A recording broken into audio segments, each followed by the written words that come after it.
Welcome back to the Banganator podcast, season 4, episode 3. And, it's been a good week of college football, NFL. But you know what was the most important? What's that? How about them Cowboys? How about Dak Prescott going band for band with Russ cooking? Ooh, man. Yes, sir. You know what it is? How about the best kicker in the NFL? Okay, Brandon Aubrey. And it's not even close. Nope. It's not close. Hey. Somebody tried to tell me Chris Boswell. It's not close. I'll give you that one. How about the Cowboys getting their first win of the season? How about them? Brian Schottenheimer getting his first dub as a head coach. Hey, let's go now. Okay. As usual, we got my co-host, Phil. What's good, my boy? What's Yes, up, sir. y'all? Yes, sir.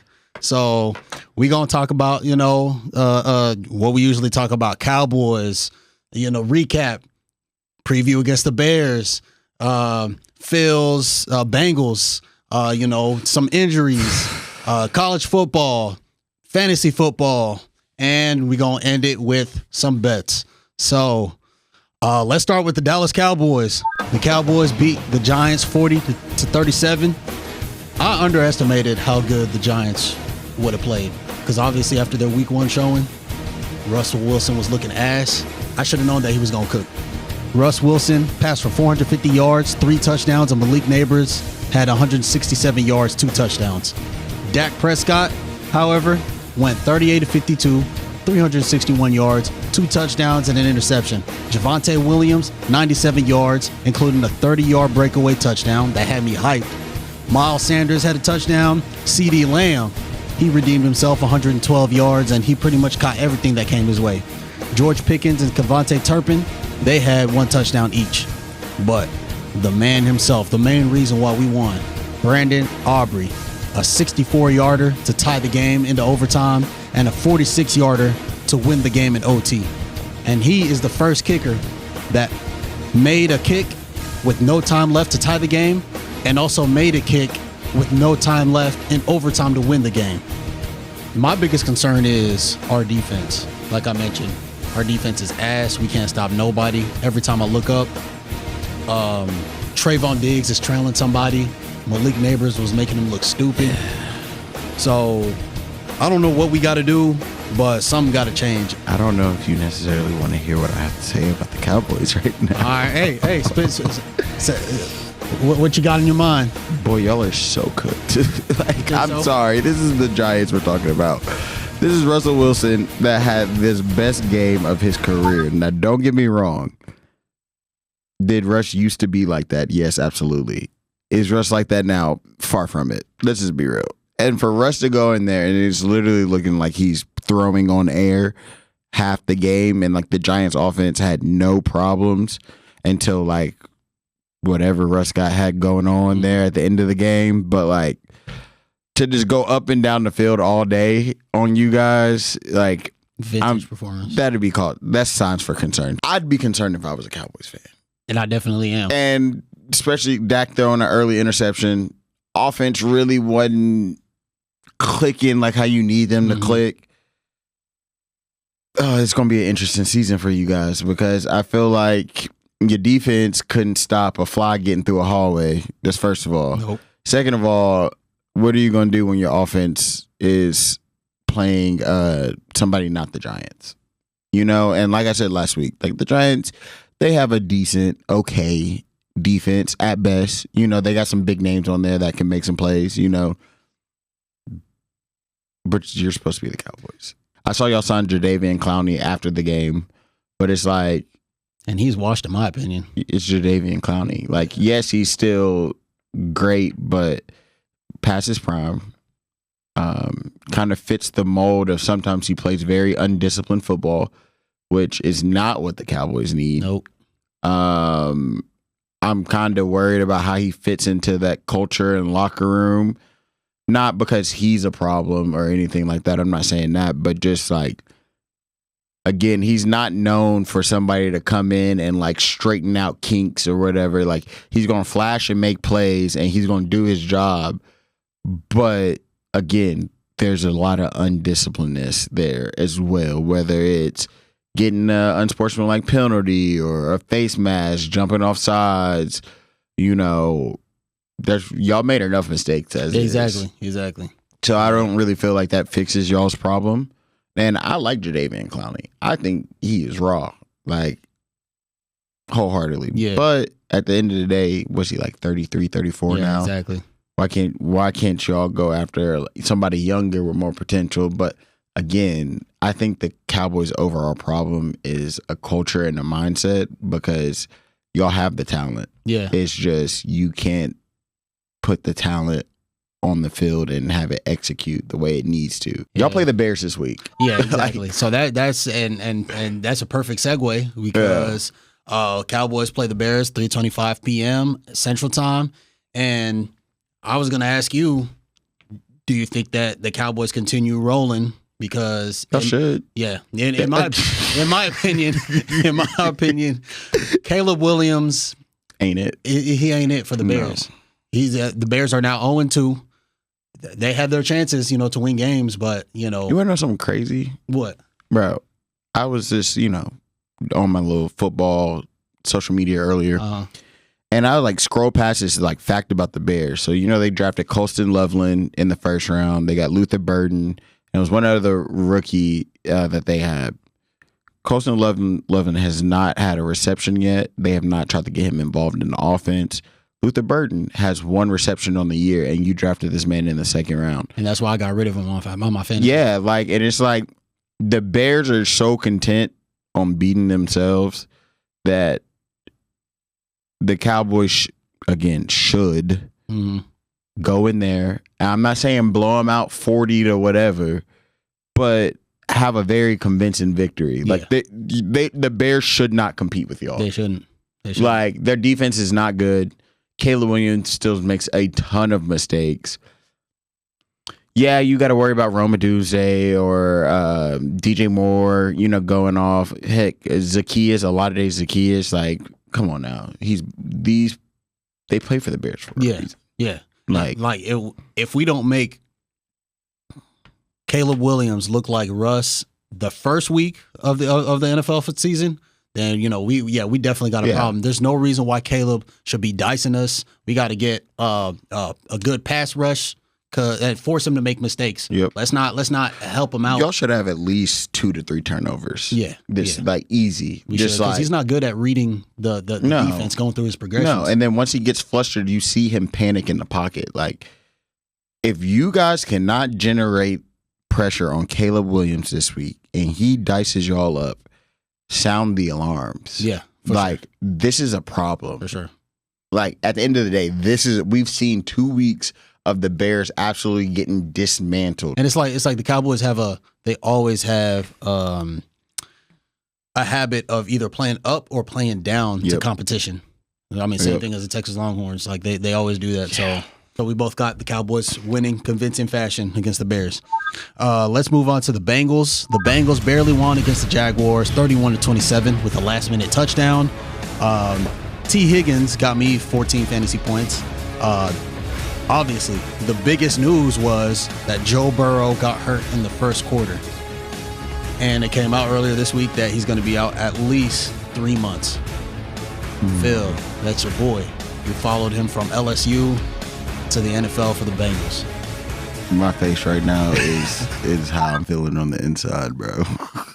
Yeah, we won, but at what cost? At what cost? At what cost? And again, because I've been here for a while, I don't know what it's going to take for our front office / ownership to just go get an offensive line. We make all these. We sign new guards, new tackles every year, and they never amount to nothing. And our quarterback gets hurt every year. Torn ACL, torn ligament in his wrist. Now the turf toe. Dude, what are we doing? The one season he's healthy, we make it to the Super Bowl. Yep.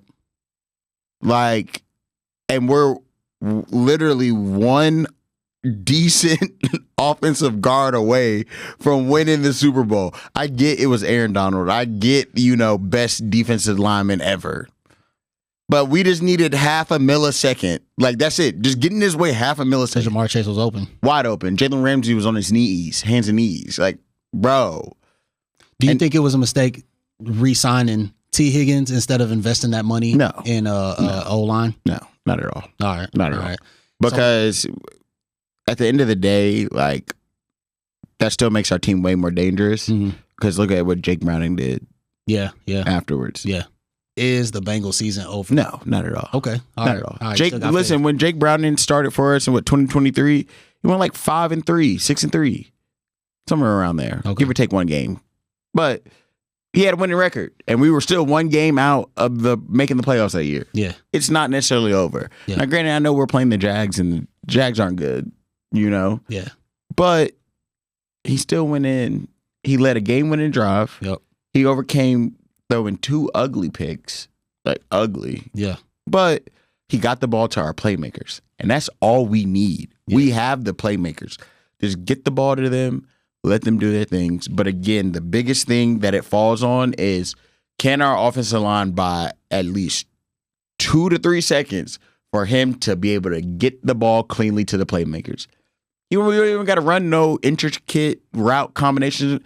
Give Jamar Chase a 5-yard stick route. Let him catch the ball and get busy. Yep. How many times have we seen it? Yeah, facts. T. Higgins, same thing. Facts. Like, we have Chase Brown. Yeah. Get him some open space. Get this man the ball in open space and let him do what he does. Do you trust Jake Browning to help deliver y'all to win against the Vikings? Yeah. You don't remember what happened the last time we played the Vikings and he was our quarterback? What happened? Hey, belt to ass. That's what happened. That's what happened. People don't realize that that's a revenge game for Jake Browning. Okay. The Vikings cut him and he came back to Cincy. I didn't even know that. Yeah. So the last time we played 2023, Kirk Cousins was starting for the Vikings. They came into Cincy, belt the ass. Go look up Jake Browning versus the Vikings on like TikTok, Reels, anything. YouTube. There's a they should have never cut me little clip. Okay. He was talking about the Vikings. I'm telling y'all, I don't mind Jake Browning. I've seen him do it before. He's a good quarterback. It's like when we had Cooper Rush. Yeah. He's a good, manageable backup quarterback. I'm still fully behind him. All right. Jamar Chase, that people, we'll kind of talk about this when it comes to fantasy later, but people's like, oh, T. Higgins, Jamar Chase value dropped. No, it didn't. Because guess what? He's going to force them the ball. True. Jamar Chase, 12 of 14, 165, and a touchdown. T had like 80, another 80 yards to go along with it. I forgot how many catches he ended up having at the end of the day. But I'm like, we're going to be good. Just get the ball to the playmakers. Okay. And let them do what they do. And on top of that, we're playing Carson Wentz. Let's be for real. If our defense can't get Carson Wentz to turn the ball over about 3-4 times, then we're in trouble. J.J. McCarthy ain't starting? No, the Vikings? ankle injury. Oh, okay. Ankle injury. All right. Yeah. I didn't even realize that. Yeah, so Carson Wentz will be starting. So it's Jake Browning versus Carson Wentz on Sunday. See, and before you gave me this new information, I actually had the Vikings winning. Tripping. An ugly game. Tripping. But with Jake Browning looking for blood and Carson Wentz being the starting quarterback for the Vikings, yeah. Yes, sir. Yeah, now I got the Bengals winning. Call it delusion, call it just blind faith, call it what you want to call it. But I'm just saying right now, don't be surprised when Jake Browning is keeping us afloat and then we come back and we make a push for the playoffs. I'm calling it here first. So we moving on to college football. Texas blows out UTEP 27-10, but it was cause for concern with Arch Manning. Ran for 2 touchdowns, but at one point he had 10 straight incompletions in the first half and threw an interception in the end zone. Fans even booed Arch Manning before the half. I wasn't able to watch that game because I was celebrating my daughter's 3rd birthday. Happy birthday to her. Thank you. Happy birthday to Isabella. But how bad does this look for Arch Manning? Terrible. Now, granted, half of it's not his fault, but half of it is because he has not played well. His name got him a lot of unwarranted hype and expectation around it, and it's not fair to him because he's still a young quarterback. He sat behind Quinn Ewers for a reason. He needed to develop. But he's not playing good football right now. He's not. No, he's just not. And I'm not going to get on here and be like, Arch sucks. No. But when you struggle versus UTEP and you're not completing passes versus UTEP, like we're talking about University of Texas at El Paso here. Yeah. And you're at the University of Texas, that is a problem. Yep. The fans had every right to boo him. Yeah. You're playing like dog water. Yeah. Get it together. At the Canelo versus Crawford fight, I was at Texas Live downstairs in front of Troy's bar or Troy's restaurant. Yeah. Obviously, it was crowded, but I ended up standing next to this awesome, beautiful couple. They're like in their 40s, but they're Mexican. They were rooting for Canelo, so I was with them, like dapping them up, hugging them, bonding over Canelo. And they're from El Paso. They came in from El Paso, and they were talking about UTEP and how, oh yeah, we suck. We never win anything. And it's crazy how Texas made it look like it was close for the longest. It was so close, bro, for no reason. That's what me and that couple. That's what we were talking about, like how bad it looked at first for Texas, how underwhelming it looked for Texas. Yeah. So there should be no reason why we look that bad. Arch Manning, you look that bad against UTEP. So you got one last game to prove that, okay, I can at least play better against Sam Houston coming up this weekend. You're in the SEC, my boy. Yep. I need for you to get it together. I'm saying. Because, once you get into meat and potatoes and playing that SEC, it's a wrap. We got Florida right after that, so we'll talk about that next week. I told y'all it's a bad week to be a Florida Gator. Hey, don't talk too soon though, because LSU ranked third, only beat Florida by 20-10, and hey, listen, Florida sucks ass right now. Nah, but guess what? Florida's still an SEC team. At the end of the day, we're still talking about the University of Florida, who have 4-star, 5-star recruits just like we do. Them boys is on a fast track to the NFL just like us. So I'm okay with that. It's just like the SEC is the closest thing to the NFL. It might not always look pretty, and every game you ain't scoring 30, 40 points, but guess what? We had 5 of them things. We had 5 picks. 5. 1 pick 6. Okay, cool. At the end of the day, we did what we needed to do to walk out of Death Valley with a victory. Okay. It's not always going to be pretty. I'm such a firm believer in that. And then like everybody's talking about our offense and like what's going on and stuff. Relax. Just relax. It's still the 3rd game of the season. First SEC game of the season. We played Louisiana Tech and Clemson and then went straight into Florida, who we all had Florida being better than what they are. And they are. It's just DJ Lagway is the reason that Florida ain't looking like Florida right now. He's not playing good ball either. Call it a sophomore slump or whatever, but he's not playing good ball. Florida's defense is good. They're above average SEC defense. Okay. Florida still has playmakers on offense. He just couldn't get them the ball. Okay. So with that being said, it's like we're relaxed. We're good. We're good. Because at the end of the day, when we get to that interconference play, they ain't counting about how many points you get to decide if you go into the SEC championship or not. They looking at wins and losses. Yep. Again, what they say, defense wins championships. So that's true. If we can keep them from scoring points and we just do enough to score more points than they do, go Tigers. That's all I got to say. Go Tigers. All right. Moving on to fantasy football. Now, obviously, I only have one league to worry about, so I can pour all my energy into it. I won in fantasy this week, and like I told y'all, I'd bounce back. I was up 100-59 early on. It really came down to Monday Night Football. I had Keenan Allen, but my opponent had Justin Herbert. And by Monday Night Football, it was like only down 20, 25 points. Okay. So luckily, Allen produced enough for me to get the win. I won, 120 to 110. Okay. I was a little nervous, but I got it done. And now I'm 1-1 in fantasy this season. And I know you mentioned you went 4-1 in your leagues. Yeah, man. Yeah. 4-1, 12-man. Last night, I needed a Buka to get me non-fantasy points to win.